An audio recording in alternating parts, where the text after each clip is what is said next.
Clay house 200 day build private underground swimming pool luxury. Mirzapur में चमन सेठ नाम का एक धनवान रहता था। वो बहुत घमंडी था। उसके घर में हर प्रकार की सुविधा थी, यहाँ तक कि स्विमिंग पूल भी था। उसके पास बहुत पैसे थे, लेकिन वो अपने नौकरों को तनख्वाह नहीं देता था। ऊपर से उनके साथ वो ताश की बाजी खेलता था और ताश की बाजी में उन्हें हराकर उन्हें अपने पास नौकर रख लेता था। चमन सेठ का एक बेटा था पप्पू।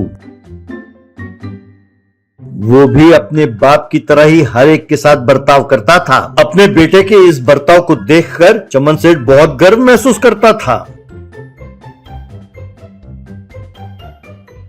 एक दिन चमन सेठ के पास नौकरी करने वाले विठल और उसका बेटा बलराम दोनों उसके पास गए और कुछ उधार मांगा। जवाब में चमन सेठ, भाई देखो विठल, तुम पिछले 20 सालों से मेरे पास काम कर रहे हो। क्या तुम नहीं जानते कि जब भी कुछ मांगना हो तो अपने साथ ताश लेकर आना जरूरी है। और वैसे भी तुम अपने बेटे के बिजनेस के लिए उधार मांगने आए हो। भाई ये तो बहुत बड़ी बाजी हुई ना। तब विठल, हुजूर वैसे भी ताश के पत्ते आपके पास तो होते ही हैं, तो मैंने सोचा मैं क्यों खरीदूं, इसीलिए चला आया। तब सेठ, भाई तुम समझदार हो गए हो। चलो फिर हो जाए 2-2 हाथ। देखते हैं कौन जीतता है। यूं कहकर दोनों बैठकर ताश खेलने लगे। यूं बहुत देर तक खेलते रहे, लेकिन चमन सेठ विठल को हरा नहीं पाया। ये देखकर अपने मन में चमन सेठ, अरे ये कमीना जीत गया। अब अगर इसने अपना बिजनेस शुरू किया और इसका बेटा सेटल हो गया, मैं लोगों के सामने क्या मुंह दिखाऊंगा। किसी तरह अपने बेटे को इस बिजनेस में फंसाना चाहिए। इसके बेटे से पहले मेरे बेटे को कामयाब होना होगा। यूं सोचकर चमन सेठ विठल से, भाई देखो विठल, तुम्हारा बेटा स्विमिंग पूल बनाना चाहता है, उसी तरह मेरा बेटा भी बहुत दिनों से स्विमिंग पूल बनाना चाहता है। तो ठीक है, दोनों को बराबर बराबर पैसे देंगे। तो इन दोनों में जो बहुत बढ़िया स्विमिंग पूल बनाकर कामयाब होगा, बस जीत उसी की हुई। जो हार जाएगा वही दोनों स्विमिंग पूल के पैसे भरेगा। तब विठल, ये क्या बात हुई साहब, आप और आपका बेटा मिलकर स्विमिंग पूल बना रहे हैं? ये तो गलत है साहब। तभी पास खड़ा विठल का बेटा, बापू आप परेशान क्यों होते हो? भाई हर चीज में कंपटीशन जरूरी है। हम दोनों में से 200 दिन के अंदर अंदर जो बढ़िया स्विमिंग पूल बनाएगा और खूब पैसे कमाएगा, जीत उसी की हुई। तो जो हार जाएगा वही दोनों के खर्चे उठाएगा।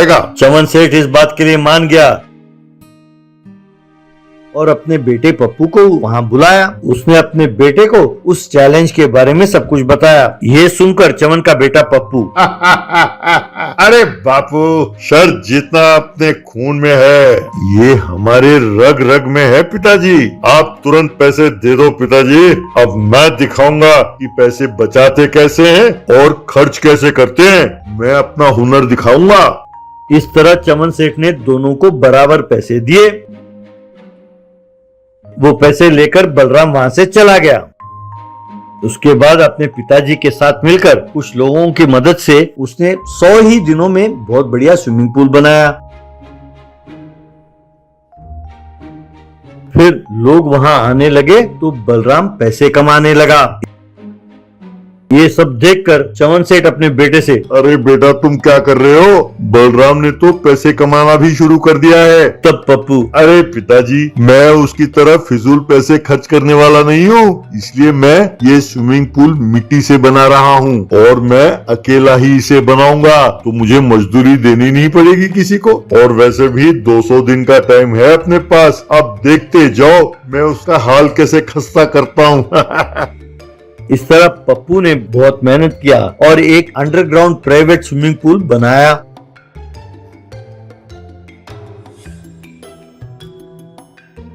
उसके बाद उसने अपने पिताजी, विठल और बाकी सब गांव वालों को देखने के लिए बुलाया। जब सब वहां पहुंचे तो उन्होंने देखा कि पप्पू स्विमिंग पूल में तैराकी कर रहा है। जब सब वहां पहुंचे तो पप्पू अपने पिताजी से, देखा पिताजी, क्यों ये स्विमिंग पूल आपको कैसा लगा? इसे कहते हैं लग्जरी स्विमिंग पूल। इस स्विमिंग पूल में तैराकी करने के लिए महीने के 25,000 रुपए भरने होंगे।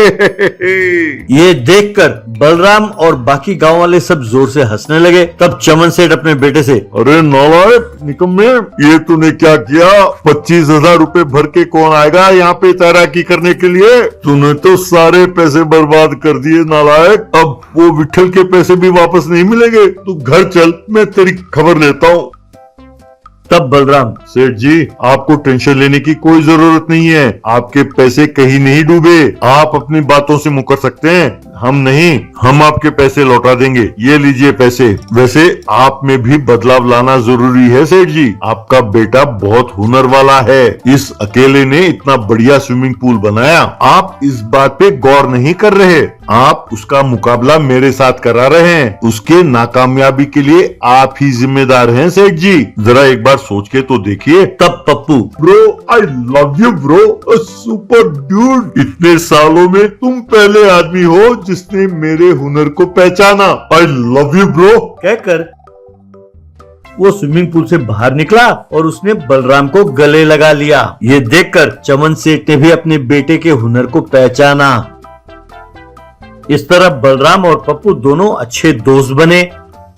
इतना ही नहीं, उस दिन से चमन सेठ अपने नौकरों के साथ अच्छे से पेश आने लगा। बलराम के पास जो भी तैराकी करने आते, वो पप्पू के स्विमिंग पूल के बारे में उन्हें बताता।